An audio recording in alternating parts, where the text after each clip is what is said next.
Welcome, welcome, welcome. Waiting for the family to come in. Got a good one coming up, family.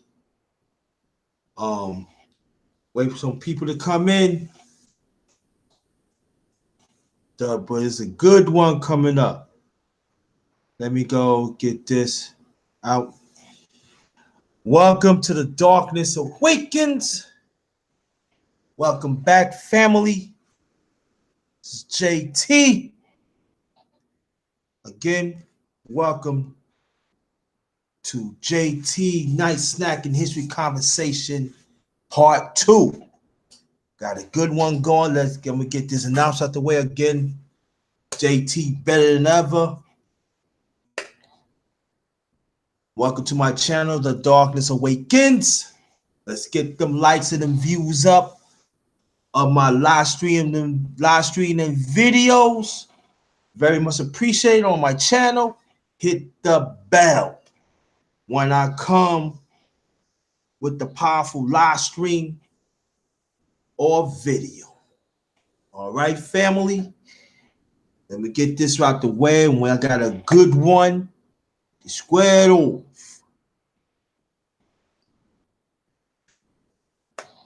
Facebook, Jerry Thomas on my page. Facebook, Jerry Thomas. Also, I have a Facebook group, all in caps. JT MVP, Thinking for Ourselves. Twitter account, all in caps, at JT Blackman44. And lastly, my Instagram account, lower caps, JT Black Star. Now let me go check the chat. See if people come in yet. But this person made history. Sure did. This person really make history. Did a lot. This person's a trendsetter.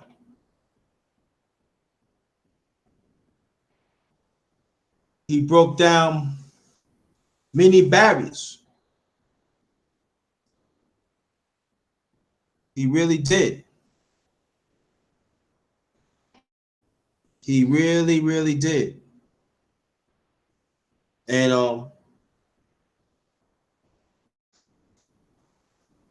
when I first read about him when I was a teenager, preteen, I was so amazed at that time. He was never mentioned. Matter of fact, he was a part of the movie Red Tails. The one and only, the late great Benjamin Oliver Davis Jr. An American United States Air Force general and commander of World War II, Tuskegee Airmen. He was one of the original ones. Wait for some more people to come in.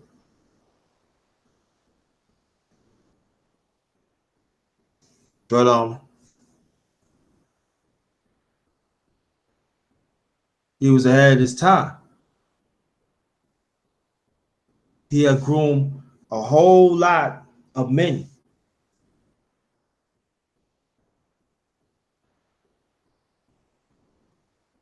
So we're just trying to wait around, family, see some more people coming in and everything, so we can get this going.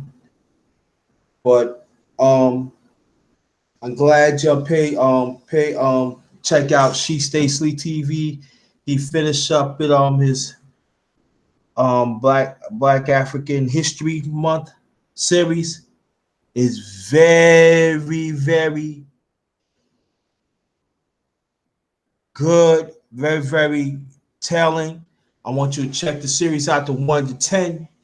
Also, I'll put my twists on it. You can check those out too. I'm gonna check the chat. See anybody coming through. And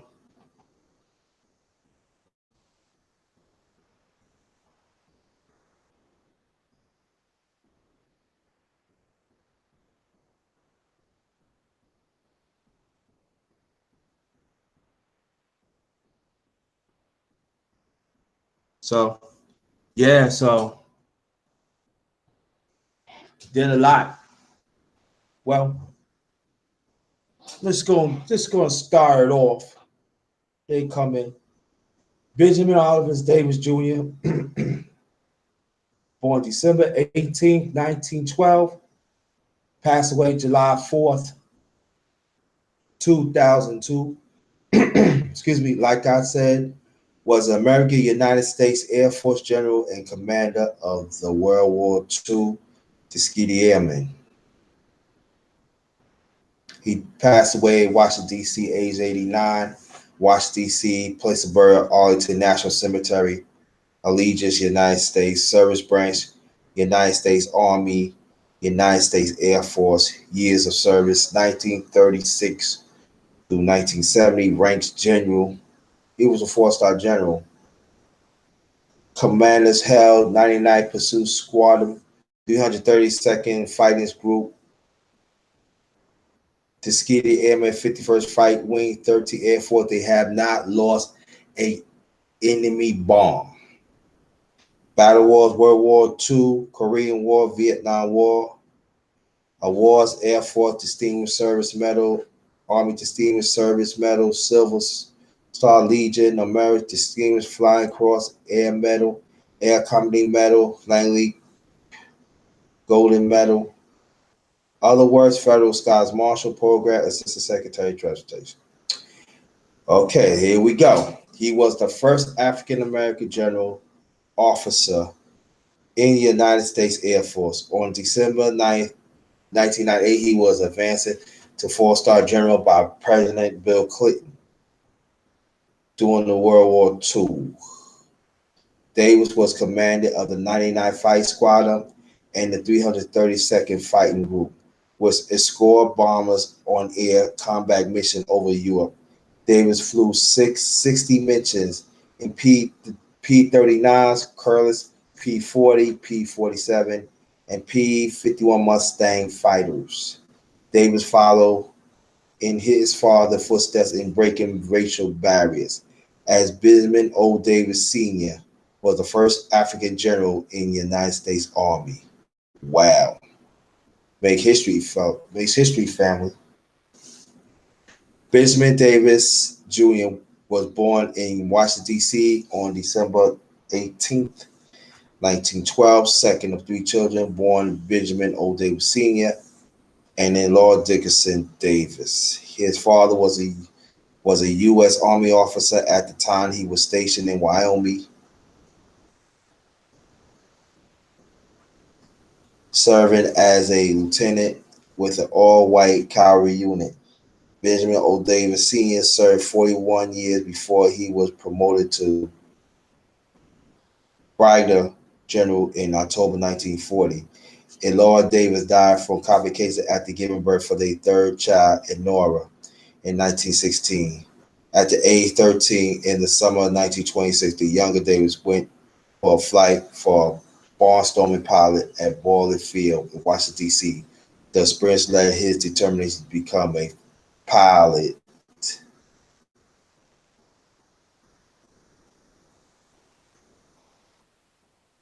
A pilot himself. After attending the University of Chicago, he entered the United States Military Academy at West Point, New York in 1932. He was sponsored by Representative Oscar D. Priest. He was, I don't know, he was Republican of Chicago, Democrat. Don't quote me on that. At the time, the only black member. Oh, he was the only black member of Congress. Wow. During the 4 years of his academy term, Davis was racially isolated by his white classmates, few of whom spoke to him outside a line of duty. He never had a roommate.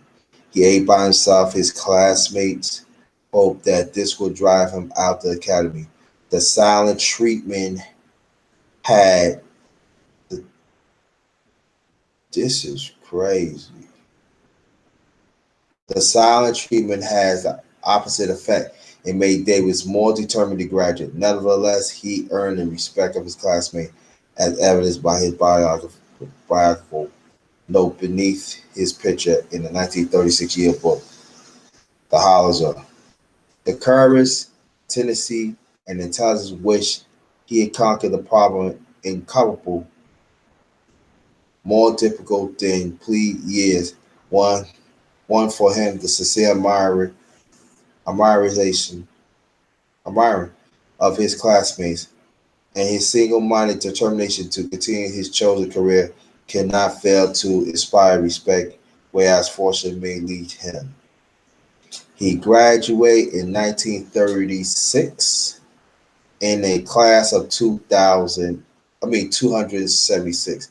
He was an Academy fourth place black graduate after Henry Ursine Flipper, 1877, John Hanks Alexander, 1887, and Charles Young, 1889. When he was commissioned as a second lieutenant, the Army had only two black officers, Benjamin O. Davis Sr. and his son, the one and only Benjamin O. Davis Jr. After graduating, he married Agatha Scott. At the start of his junior year at West Point, Davis applied for the Army Air Corps, but was rejected because it did not accept blacks. But instead, he assigned to all black 24 Infantry regime, one of the original Buffalo Soldier regimes, at Fort Benning, Georgia.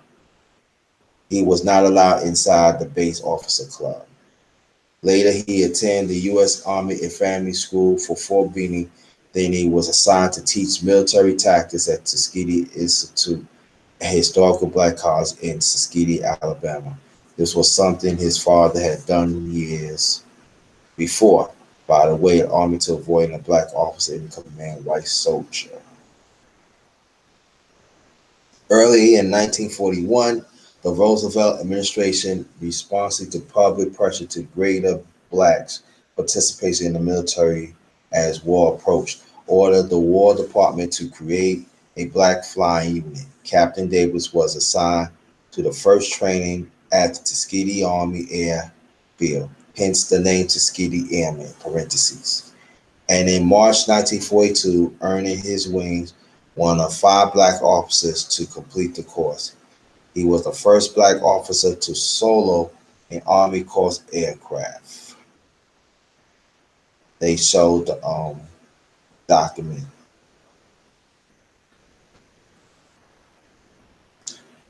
In July that year, has been promoted to Lieutenant Colonel. He was named commander of the first all-black unit, the 99th Pursuit Squadron. The squadron equipped of Curtiss P-40 fighters was sent to Tunis in North Africa in the spring of 1943.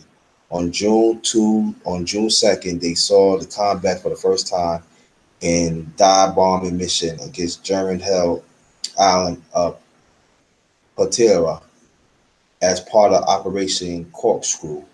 The squad later supported the Allied invasion of Sicily. In 1943, Davis was deployed to the United States to take command of the 332nd Fighting Group, a larger all-black unit preparing to go overseas. Soon after his arrival, there was an attempt to stop the use of black pilots in combat. Senior officers in the Army Air Force recommended that the Army Chief of Staff, General George Marshall, then the 99th Davis O Unit, be removed from combat operations as it performed poorly. This infuriated Davis, as he'd never been told of any deficiencies with the unit. He had held a news conference at the Pentagon to defend his man, the president, his case in the world, and as a War Department committee studied the use of black servicemen.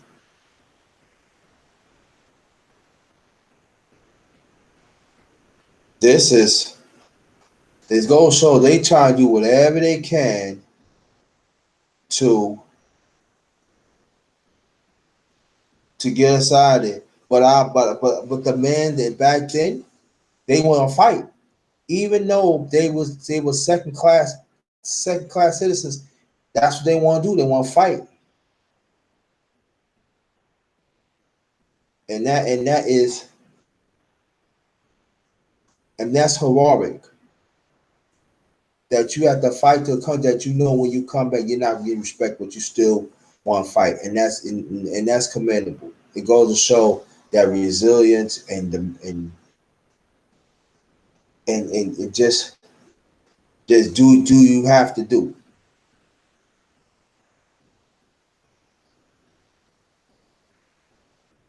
Senior officers in the Army Air Force directed the Army Chief Staff General George Marshall that the 99th day was unit that can remove the combat point.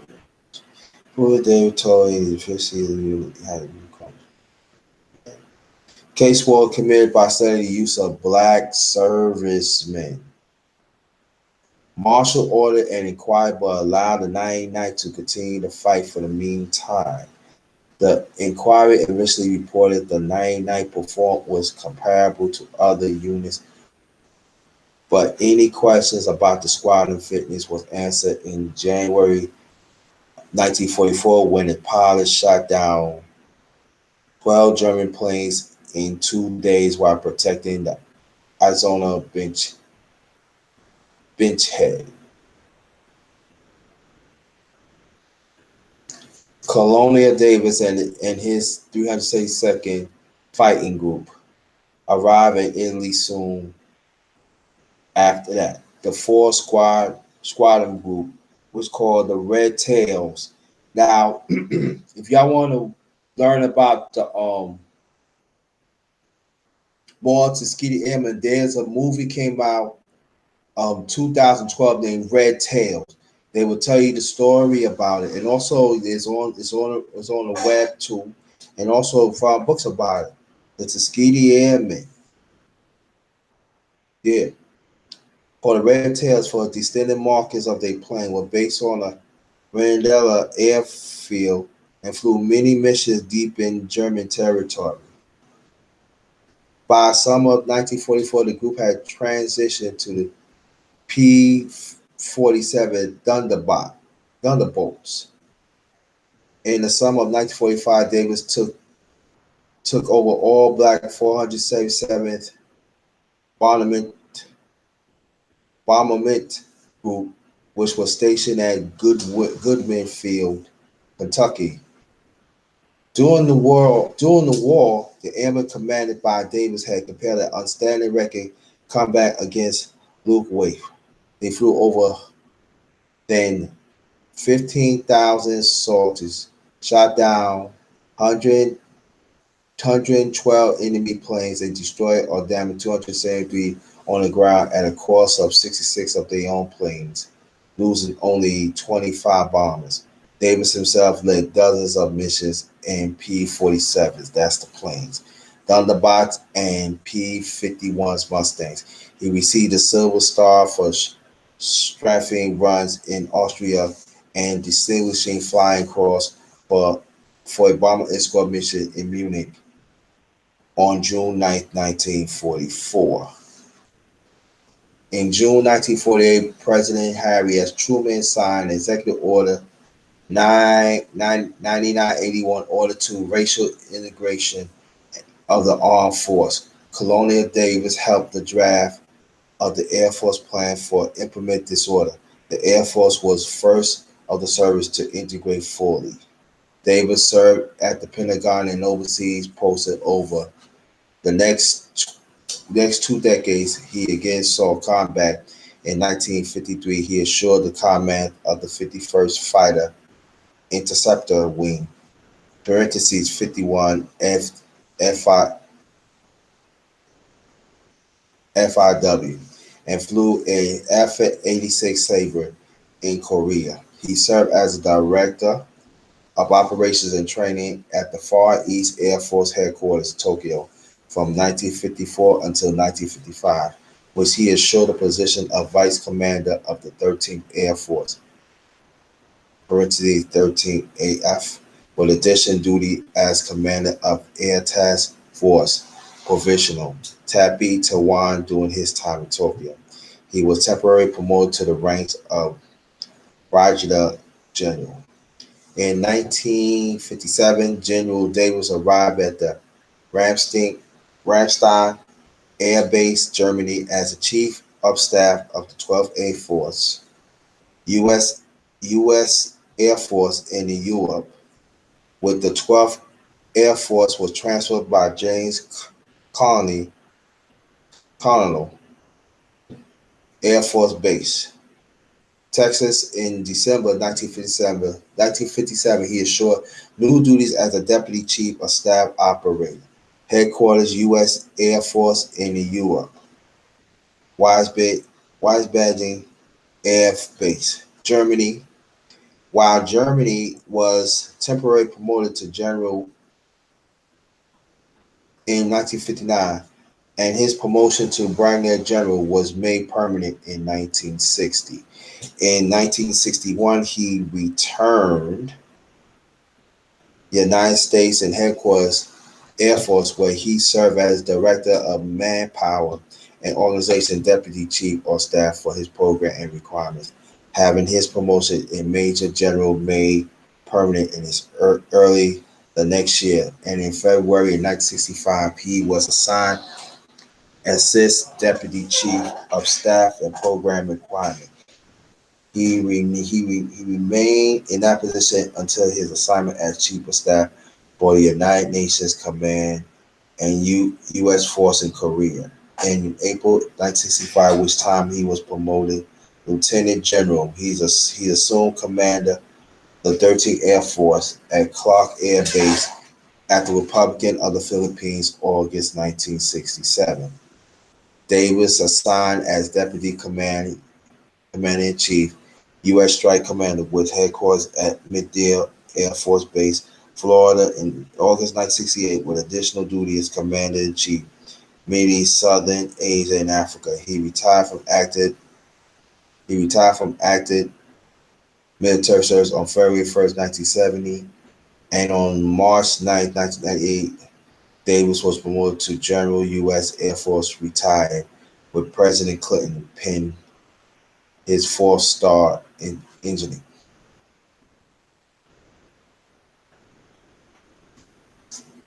Now I'm going to do this and wrap it up in a few minutes. And I'm going to do the chat. At the time, Davis retired, held by ranks of Lieutenant General, but on December 9th, 1998, President awarded him as a 4-star, like I said before, raised him as a rank of full general. At the retirement, he had the Federal Sky Marshal Program, and in 1971, he was named Assistant Secretary of Transportation for Environment Safety and Consumers Affairs, overseeing the development of airport security and highway safety. Davis was one of the chief components of the 55 per mile speed limit. Okay. To save gasoline and lives. Let me read that again, family. Davis was one of the chief proponents of the 55 mile per hour speed limit to save gasoline and lives. Black man. He retired from the Department of Transportation in 75, and in 78 he served the American Battle Monumental Commission, which his father had served decades before. In 1991, he published his autobiography, Davis, American Smithsonian Institute Press. He is a 1992 recipient of the Langley Gold Medal from the Smithsonian Institute. His military decorations include Air Force Distinguished Service Medal, Army Distinguished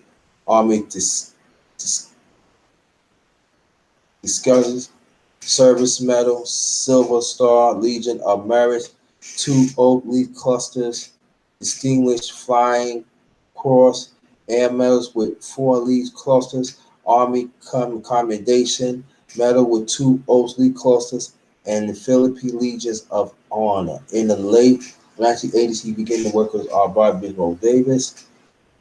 In 2002, scholar Millie Kelly Asante listed Davis list on his list of 100 greatest African Americans. Bismarck Davis Aerospace Technical High School in Detroit, Michigan. Bismarck Davis Junior Middle School in Compton, California, as well as former General Bismarck Davis Aviation High School in Cleveland, Ohio, all named in his honor. Bismarck Davis School in Aladdin Independent School District of Houston, Texas, opened in 2012. The Benjamin O. Davis Jr. Award was presented to senior members of the Civil Air Patrol, United Nations Air Force Auxiliary, successfully complete the second level of professional development, complete the technical training required for the leadership award, and attended squadron leadership designed to enhance senior members and performing squadron levels and to increase understanding of the basic function of a squadron and how to improve squadron operations.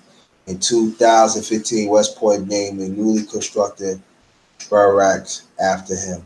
He was an inductor of the International and Airspace Hall of Fame at San Diego Air and Space Museum. So, Bismarck Davis, just like his father, and we should put some respect on his father too, but he paid the way. Even women later on could join the service.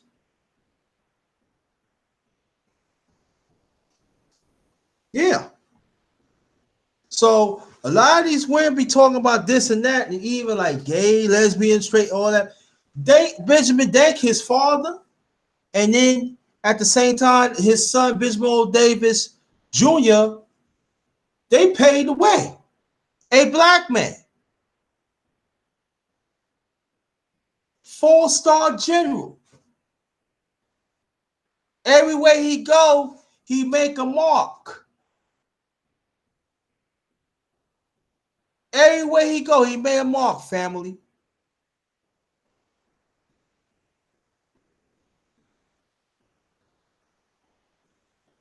Appreciate that.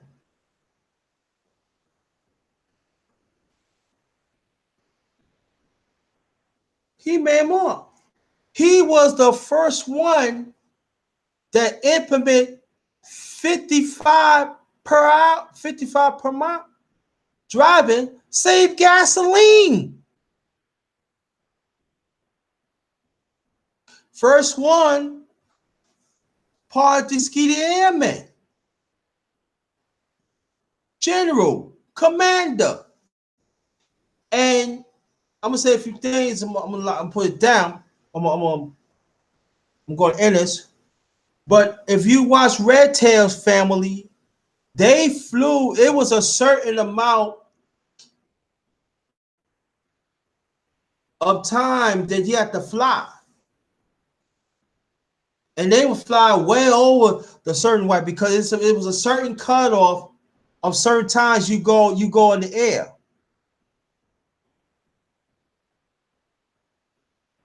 But the Tuskegee Airmen, they want to fight, they want to serve, and they was getting worked. Had not lost one enemy bomb. Had not. And then throughout the World War II, we only lost 66. See, this government was treating them so wrong. Even back in Harlem Hellraisers too. Well, we're gonna talk about the Tuskegee Airmen. Send them missions far away from combat. Tell a lie they ain't want to fight. Yeah, it was one guy, he wanted to fight and everything, but that was his loss. He took a loss and he died. But other than that, that's all he wanted to know and fight. And after all that was coming, they still didn't get the respect he do. Even Bismarck Davis, like all these years that he served, all the wars that he served, he was the top. But what he was doing, he was grooming our people. The ones who want to be in the service. He was grooming us. and even women too.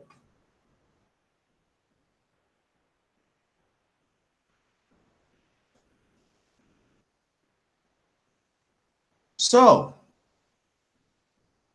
what we have to understand is that thanks to his father that laid the groundwork,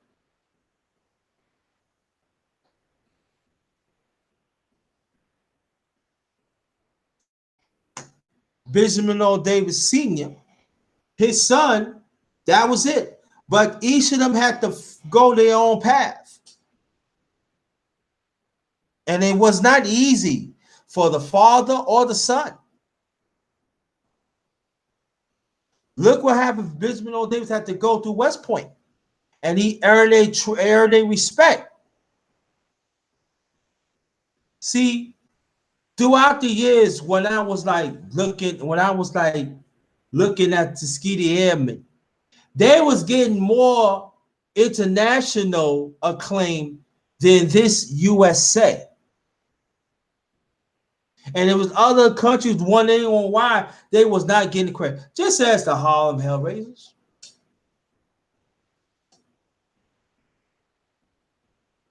So just understand this was not too long ago.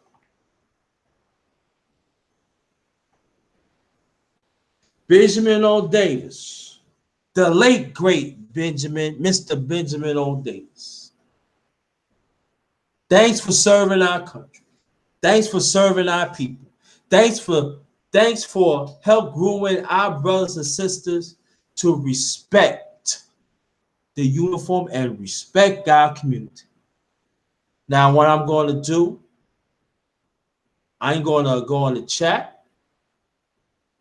That's what I'm going to do. And after I do this, it's done.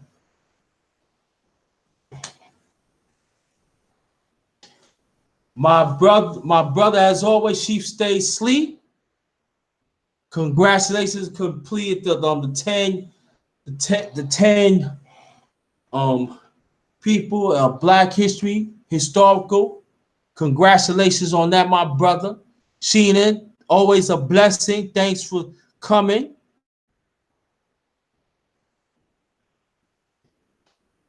The Truth Heard podcast. Thanks for coming back, brother. I very much appreciate it. But we can learn from that. We can learn from him. When you put your mind to do things that's positive, it could be reachable. It could be reachable. So, of that note, thanks again for participating with me.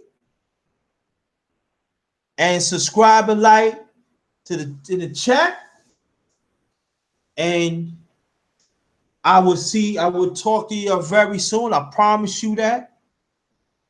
And let's respect our heroes and our sheroes. And on that note, be safe, family. And I am Ghost.